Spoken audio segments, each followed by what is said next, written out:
My aunt moved into the house I inherited from my father and refuses to leave. My dad passed away a few weeks ago and left me his house in his will. Yesterday, I drove there for the first time since the funeral and found my aunt living inside. She changed some of the locks, moved her furniture in, and claims my father promised the house to her years ago. The problem is, the will says otherwise. Now she's refusing to leave. Then she showed me something that made my stomach drop.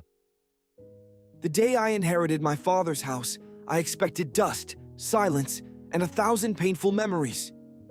Instead, I opened the front door and found someone already living there. And she claimed the house belonged to her.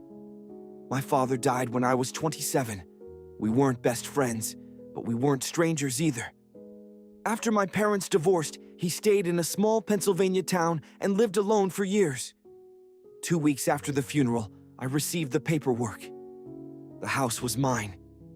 No conditions, no shared ownership, no disputes. At least that's what I thought. The property wasn't worth a fortune, but it was the house I grew up in. My childhood bedroom was still upstairs. Every birthday, every Christmas, every memory I had with Dad lived inside those walls. So I drove there one Saturday morning, planning to clean the place out and figure out what came next. The moment I pulled into the driveway, something felt wrong. There was a silver SUV parked outside. I didn't recognize it. Then I noticed movement behind the curtains.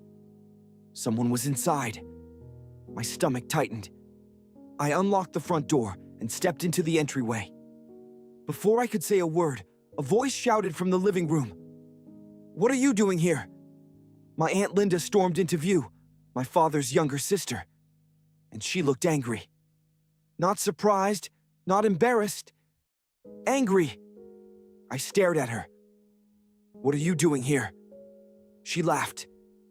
"That's a funny question coming from someone who doesn't belong here." I thought she was joking. She wasn't. I explained that Dad had left me the property. She crossed her arms. "No. He promised this house to me years ago." I told her the will said otherwise. She didn't even ask to see it. Instead, she smiled. The kind of smile that instantly makes you uncomfortable. I guess we'll see about that. 3 days later, I returned to the house. My key didn't work. Every lock had been changed. Then I noticed a sign taped to the front door. "Trespassers will be reported." Underneath, someone had written my name in black marker.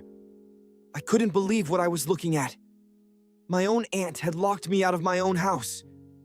That's when I realized this wasn't grief. This was a takeover. For the next week, she ignored every phone call. Then things got even stranger. I stopped by again and barely recognized the interior. Family photographs were missing. Furniture had been moved. Pictures of my mother had vanished completely. It looked like someone was trying to erase entire chapters of my father's life. Then my realtor called. His first question made my blood run cold. "Why are you selling the house?" I nearly drove off the road. "What are you talking about?" He told me the property had been listed online.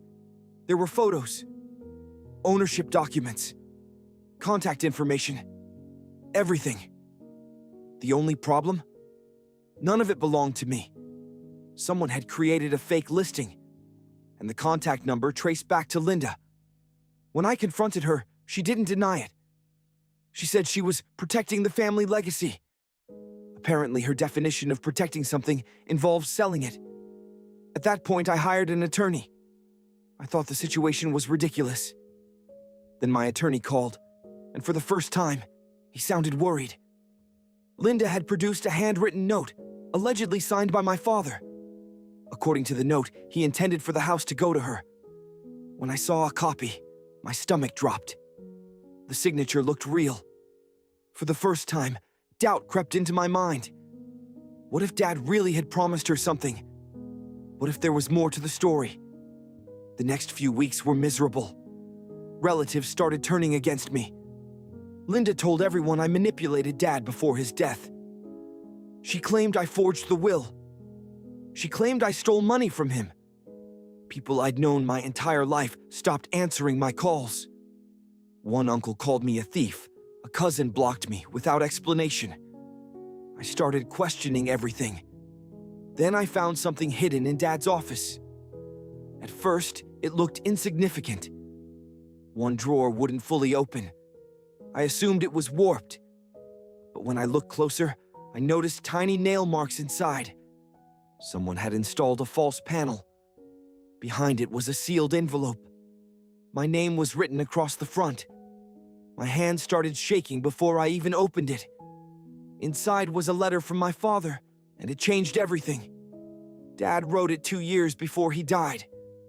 The letter explained exactly why Linda wasn't receiving the house. According to him, she had spent years borrowing money, manipulating relatives, and refusing to repay debts. Then, he wrote a sentence that made my heart stop.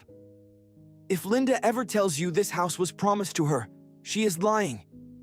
Word for word, exactly what she had claimed. Dad had predicted everything. Then I discovered an entire folder hidden behind the letter. Loan agreements, bank records, payment schedules, signed documents. Linda owed my father more than $127,000. Not $80,000. $127,000. And she hadn't repaid a cent. I immediately gave everything to my attorney. A week later, Linda received copies. She exploded. The voicemail started that night. Some were crying, some were screaming. Some sounded completely unhinged. Then suddenly, silence. No calls. No texts. Nothing. For nearly 2 weeks. I thought it was over. Then I got a call from my neighbor. Someone had entered the property after midnight. I rushed there. The back door was open. Boxes were missing. Family photos, photo albums, old documents. Anything connected to my father. Gone. But the strangest part wasn't what was missing. It was what wasn't. The envelope, Dad's letter. The most important piece of evidence. Gone. Security footage from a neighboring property revealed exactly who entered the house. Linda. The police became involved immediately, and suddenly even the relatives supporting her started backing away. Then came the court hearing. Linda walked into the courtroom looking unbelievably confident. So confident that it worried me. Then I saw why. She carried a large storage box filled with documents. For a moment, I thought I was finished. What if she actually had evidence? What if she had something nobody knew about? For 10 terrifying minutes, it looked like she might. Then my attorney started examining the documents. One signature didn't match. Another document contained the wrong date. Several pages were photocopies pretending to be originals. One record referenced events that happened after my father had already been hospitalized. The judge noticed, and everything changed. You could literally watch Linda's confidence disappear. Then the judge asked one simple question. Do you possess any legitimate documentation proving ownership of this property? The room went silent. Linda had no answer. Because there was no answer. The hearing lasted less than an hour after that. The ruling was immediate. I was granted full possession. Linda was ordered to leave, and every claim she made collapsed at once. But the biggest shock came months later. One of my cousins contacted me privately. He apologized for everything. Then he told me something I never knew.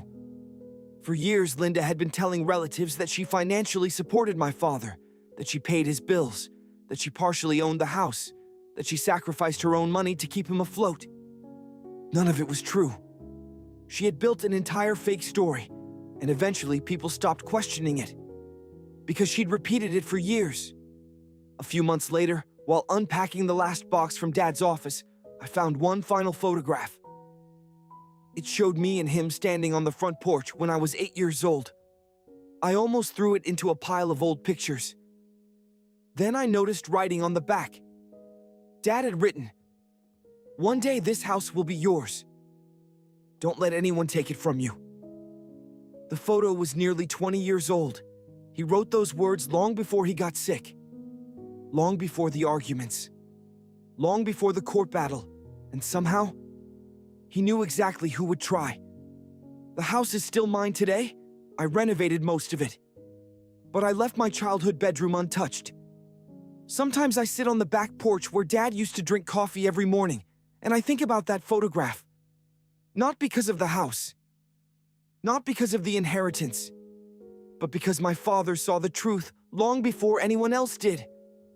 And in the end, that truth was worth more than the property itself. It was the one thing Linda could never steal.